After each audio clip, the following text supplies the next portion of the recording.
Hello, this is Yarrow, and welcome to the Yarrow Podcast. It's Tuesday for me here in Vancouver. I hope your week is off to a great start wherever you are working on your business as well. So, this episode, I want to dive into a concept. You probably heard about this, you probably think about this, you've probably been told this many, many times in your business career, especially as you start to get some kind of success. It is the art and the skill and the importance of being able to say no. Honestly, I've not had a problem with this myself, but I've realized how a lot of other entrepreneurs have struggled with this. And sometimes it's a factor of just the success you're having, the opportunities that are coming your way means there's so many more things you could say yes to. So saying no becomes harder.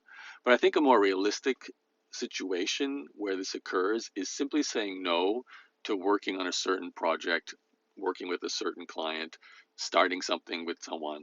It's those situations where you might need the money. You might be just getting started, and any kind of client helps you get going. But as time goes by, you start to realize that these types of situations are situations you probably should say no to, and maybe even right from the very start, you should say no to them as well. I'm going to give you an example. Just recently, literally when I was said no to, I was on the receiving end, and I was totally fine with it. I expected it. I wanted the person to say no. I was almost tongue in cheek asking this question, but it's such a simple example. I think it's important as a way for me to illustrate this. So I got a buddy named Andrew. He runs a YouTube sort of studio marketing agency, helps people with their YouTube channels, growth videos, all of that. And he's had a typical story as an agency owner, basically, where he started down this space and was taking on clients in all kinds of different industries, trying to help everyone with their YouTube channels. And of course, as he evolves as an entrepreneur, he's made the very smart decision to realize it's better to target a certain market that is a good fit for him, where he can make an impact. Plus, it'll make his marketing easier. If he only has to sell to one type of client, he only has to reach one type of person with his marketing, with his messaging. All of his case studies will be about similar people. He'll get better at servicing this one group. In his case, he decided to focus on financial advisors or people in the financial world. And he only made that change recently, I think about a year or so ago. I remember him make that change on the social media.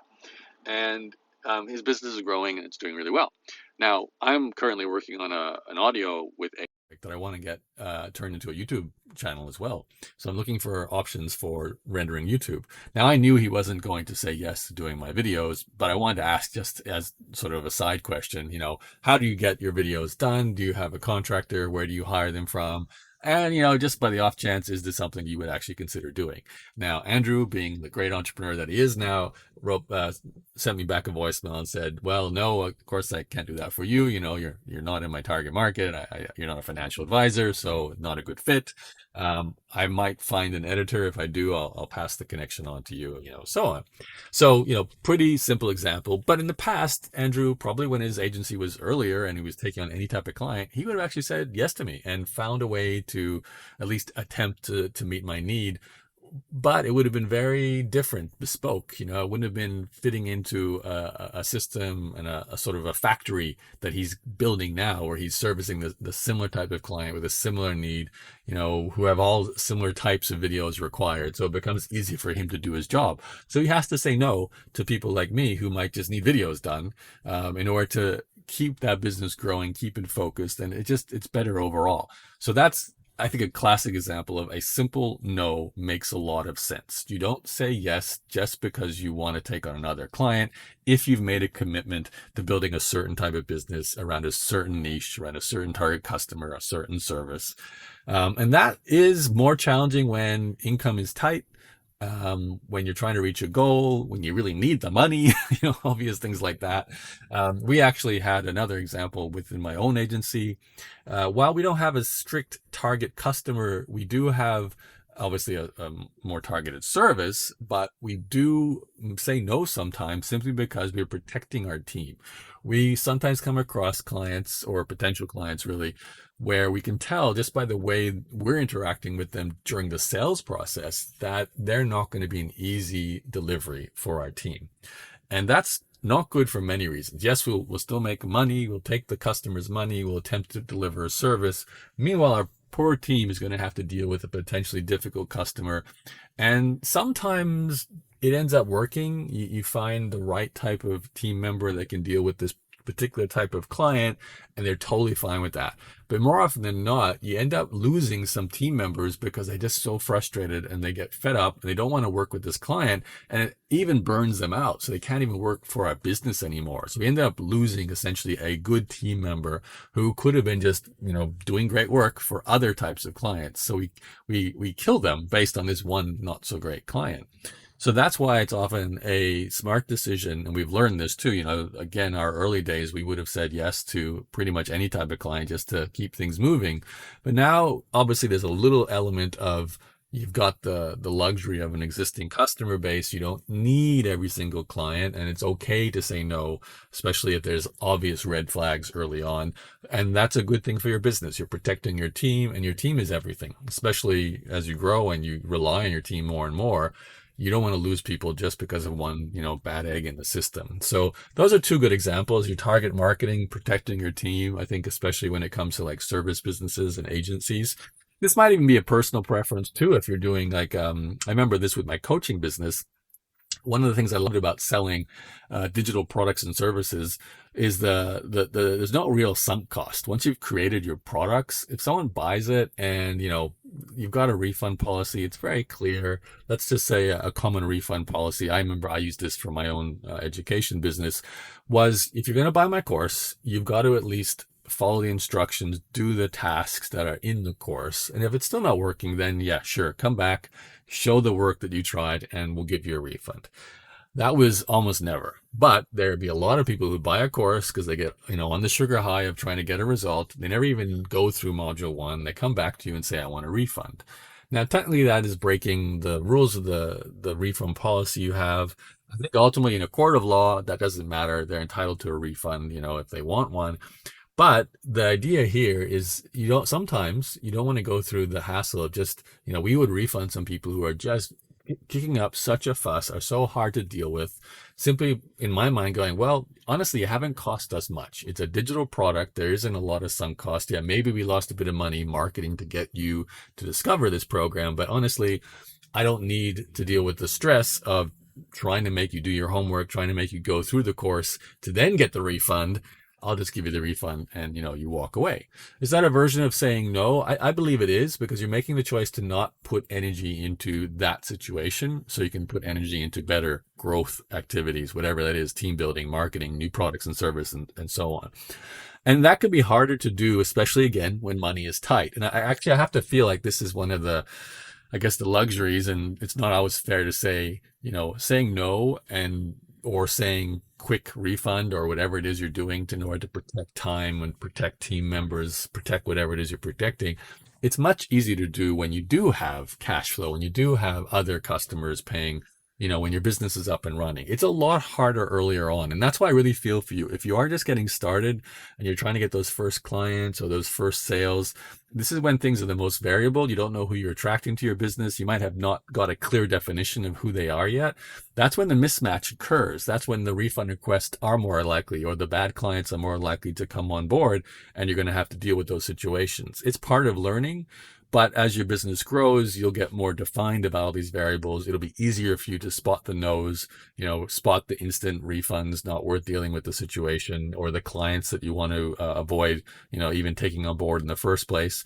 Or perhaps the ones where, there's sometimes situations where you can take on a client, but you have to put it into a set of criteria that you're not going to break. We're going to do this core service.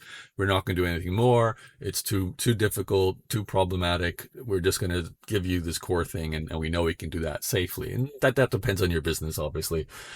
So obviously then there's other types of no's. I remember hearing Tim Ferriss on his podcast. He said this many times. He's a good example of someone who became a victim of his own success because his books and then his podcast just catapulted him into a level of fame that most of us don't get to experience, but not just the fame, but just the demonstration of him having this skill set led to so many opportunities, whether it was speaking opportunities to start a new business, partner with someone, recommend something, even just the decision to who to interview in a podcast or what book to write next or what company to invest in. These all become more difficult because of the sheer volume of opportunities that are presented to you. It's a selection and time issue more than anything. And saying no actually becomes the most critical thing you can do, because saying no means you're going to have such a strict criteria for what's a yes. You're going to really choose the projects, the people, the opportunities that really align with what you want next. And that's a challenge. I think that's something I remember Tim talking about, getting his own clarity about how he wants to spend his time and energy dictated what were the yeses, which left almost everything else being a no. And I think the transition is the hardest time. So when you're just starting to taste the success, you're more inclined to say yes to things that come your way because you probably still have a bit of space to do those things, but very quickly you can run out of that space and find yourself stressed, overwhelmed, maybe making a lot of money, but your lifestyle is really starting to feel the impact in a negative way. So learning how to say no from that kind of success, I think, is a super important skill, and still relevant even if you're not on a Tim Ferriss level. But anytime where you're going through a plan you've got to execute on something, like let's say you're just doing a launch with your own business. I remember that with my education business. When I had a launch coming up, I had to make sure I wasn't distracted by other things. Like, for example, don't purchase a property and go through a property investment process at the same time as you're doing a launch, because buying a property will have all these demands on you. You have to read the inspection report. You'll have to go back and forth with the real estate agent. You'll have to negotiate price. You have to, get the insurance organized, the mortgage organized, all these things you do as a property investor. And that can take a day out of your week, every week. And that's a day you're really going to need for your launch. So I remember, I'm saying this with a vivid memory because there was a period in my life where three things happened all at once. It wasn't a planned outcome, but for some reason, I managed to sell my first agency, buy my first investment property, and buy a car and launch a new course, all in the same 3 months. It was crazy. So I managed to pull it off. Doing the launch at that time was probably the craziest thing because that required the most work. But I was well prepared. I had some support with team members, but I remember in a day I would be signing papers for that, something to do with the house, at the same time as writing a newsletter, at the same time, communicating with a lawyer about something to do with the sale of my company. It was very confusing, very divergent energies, a lot of changing and switching focus. It obviously made for a stressful time. Now, at the end of it all, it was really exciting, and I was, very happy to have all these things happen to me, but I would have preferred them perhaps to happen over a 12-month period in that year, one after the other, rather than all in the 3-month period at the same time. So, victim of my own situation, but still, something I look back on now with a sense of fondness, but maybe not so much at that time.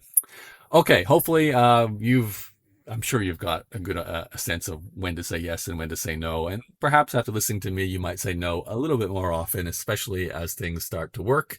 In fact, saying no is a sign that things are working, because you're getting clearer on what you do and who you sell to, or you're just the victim of your success and you have, great things to do that you're already doing. So there's no need to say yes to anything else. You can just say no. Okay, my name is Yarrow. If you want to get on my newsletter, go to insidegrowth.com/content. You can download my free guide on how I'm doing content marketing with AI to grow my businesses this year. That's insidegrowth.com/content. And if you'd like to hire me as a coach, say yes to me, you can go to insidegrowth.com, say yes to coaching. I can take you through a growth strategy and grow your business and deal with other strategic and all the other challenges as being an entrepreneur. My name is Yarrow from insidegrowth.com. I will speak to you on a future episode. Thanks for listening. Bye-bye.